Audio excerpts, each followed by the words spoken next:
If you have a hard time saying no to others, you take care of everybody else's needs and put yourself on the back burner.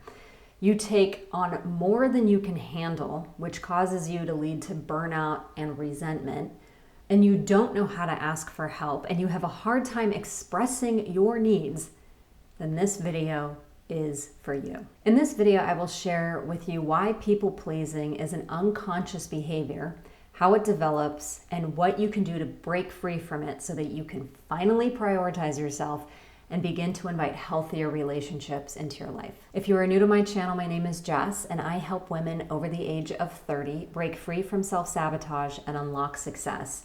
If this video resonates with you and you'd like to connect, I do offer a complimentary 15-minute Zoom call with me. The link is in the description below. What appears on the surface to be a very kind and selfless gesture is actually sabotaging your relationships, and it's the very behavior that is going to attract toxic people into your experiences. People pleasers will gladly sacrifice themselves for others, even if it causes them a tremendous amount of anxiety internally. Did you know that that message that they announce on airplanes before you take off, where they tell you, put your mask on first before you put it on your child? This is specifically for mothers who are people pleasers, because they will gladly sacrifice themselves for their children. They have to actually remind these souls to take care of their own needs first before handing over their life for others. People pleasing is a trauma response known as fawning. It's when we act nice, do what the other person wants at the expense of our own needs, wants, and desires. It's a form of self-abandonment and self-sacrifice in order to make the other person feel good, make the other person happy. When it comes to how we respond to traumatic events as human beings, we can lean heavily on one of the 4 trauma responses. There's fight, flight, freeze, and fawn. And you can also, of course, have a combination of these. For instance, you can fawn and be a people pleaser, and then when it gets to your max threshold, you can fight or flee.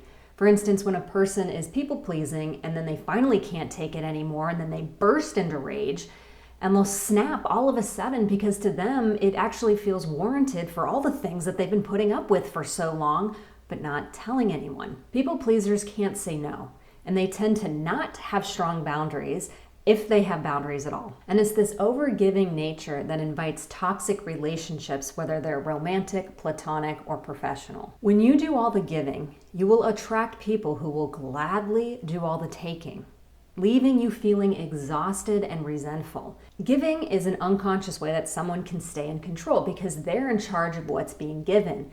For them, it feels unsafe to receive because receiving for them comes with strings attached. People pleasers have also been programmed at a young age to take care of everyone else's needs in the family, specifically their parents. On the surface, people pleasing or fawning is a self-sabotaging behavior because at an unconscious level, it is a form of manipulation. The people pleaser is unconsciously manipulating the other person by pretending to be nice and sweet so they can make that other person feel good, ultimately getting what they want, which is connection. But deep down, the people pleaser is actually going against themselves, what they need and what they want and what they value. They're not showing up authentically to the relationship. They're wearing a mask. And wearing a mask will invite dysfunctional relationships. The behavior sabotages relationships because deep down the people pleaser keeps giving and giving and giving at the expense of themselves, at the expense of their own needs, and this builds resentment. And this can lead to those outbursts of rage that destroy relationships. The rage is their way of actually pushing away the very people who keep taking from them and not giving back. Since they are not able to express their needs and wants, the rage almost acts like a boundary, although it's not a healthy one. Most people who experience fawning tend to have complex PTSD. Complex PTSD is a result of long-term trauma. This can occur from living in dysfunctional homes with unsafe caregivers. People-pleasing or fawning is happening at an unconscious level. You may notice that it's hard for you to say no to others, or you may ask yourself, why is it so hard for me to get off the phone with this person? Or maybe when you drive and someone's tailgating you on the highway, you speed up because you want to go faster to please that driver behind you, and you don't know why you're speeding up and putting yourself in this uncomfortable and unsafe position. Or maybe you experience receiving too much work and you don't know how to say no, it's too much, I need help. This could even happen in romantic relationships where you find yourself catering to your partner's needs all the time and you're left on the back burner, hoping that deep down maybe they'll notice your needs. Chances are you are most likely going to be in a relationship where you do all the giving and your partner will gladly do all the taking. And getting your needs met is going to be futile because this is a dysfunctional dynamic. People pleasing invites dysfunctional dynamics. In healthy relationships, there's an equal exchange of giving and taking in regards to our needs being met and then meeting our partner's needs. There's a reciprocalness to it. And as a side note, you can have a wonderful marriage and experience people pleasing in your friendships. Maybe you attract friends that are a little mentally unstable. So fawning becomes your go-to way of staying safe in those interactions, in those relationships. So what's important is to understand how the fawn trauma response develops. Chances are you grew up in an environment with a primary caregiver who never really grew up. And deep down, there's still a child inside. And when this happens, the actual child in the family has to step into the parent role. So the child then has to take care of the parent's needs and the roles get reversed. This is called parentification, where the child becomes the parent. The primary caregiver is unconsciously using their child to get their unmet needs met. The parent's needs should be getting met by their husband or wife. But what ends up happening is they're getting their needs met by their child, which is a huge violation of the child's boundaries. And this can start to get into the territory of covert and overt incest. This explains why it's so hard for them to have boundaries, because their boundaries were violated when they were little. What's important to understand is that your subconscious mind, when you're little, between the ages of 0 to 7, is what's online. Your conscious mind, your logical thinking mind, doesn't develop until later. The child's subconscious mind is downloading that in order to survive, I have to take care of everyone else's needs. They learn to cut themselves off from their own wants and needs for survival reasons. Your subconscious mind cares about one thing, and that one thing is that it wants you to stay alive. It has to keep you safe. That's its main job. And one of the main ways it does this is by having you be like the tribe and be liked by the tribe. The tribe here being your family. People pleasing or fawning is how you get liked by your family, by your tribe, so that you can stay safe and belong. Children are so little that it's hard for them to run or fight a dysfunctional caregiver, so they tend to freeze, and fawning is a form of freezing.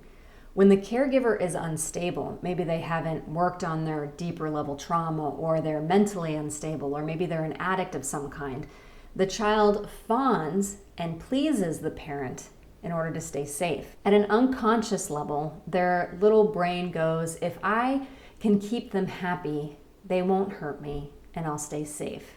Unfortunately, this survival-based programming is going to stay with them into their adulthood, causing them to attract bosses that mirror the very dynamic they had with their dysfunctional parent. People pleasers can be drawn to people who are outspoken and mean because the people pleaser doesn't have a voice.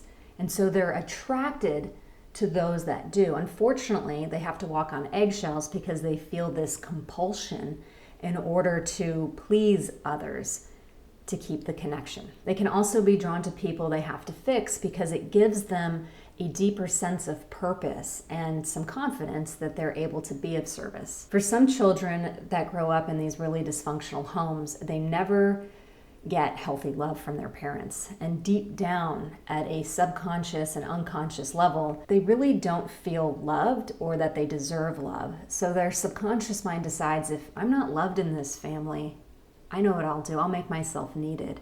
And if I'm needed, people will want me around.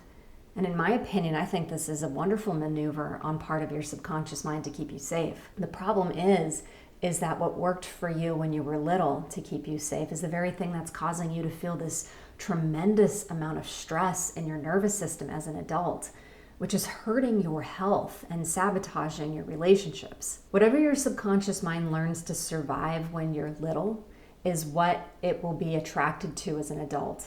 You will attract similar people, places, and environments that mirror what you survived growing up. Your subconscious mind doesn't care about the quality of your life. It cares about the quantity of your life. This is how long you live. Remember, its number one job is it wants to keep you alive. Your conscious mind, right behind your forehead, cares about the quality of your life. That's, am I in these fulfilling experiences in life? Do I have these fulfilling relationships? If we think of an iceberg, I'll put a little iceberg over here. The tippy top, the 5%, is your conscious mind. And this big mass under the water, that's 95% of the iceberg, that's your subconscious mind. And 95% of your decisions, habits, and behaviors are coming from your subconscious mind. Your compulsion to people please is coming from your subconscious mind. That is where all your trauma is stored, whether or not you remember it. In order to break free from this compulsion to people please, you have to get your subconscious mind to feel safe saying no to others. You have to help your subconscious mind feel safe receiving help from others. And you have to help it feel safe being around healthy people. If you don't do that, you'll keep repeating the same unwanted patterns over and over and over again. Trust me, I used to be a people pleaser. I would say yes to things I didn't want to do, and I would cry alone while I was working till 3 a.m. in the morning, trying to do things I said I could do, but I didn't know how to do. I didn't know how to say no, and it broke me. If you're looking to break free from this, I help people to heal the trauma that's in their subconscious mind so that they can break free from their self-sabotaging behaviors. And if you liked this video, chances are you're gonna like this one here.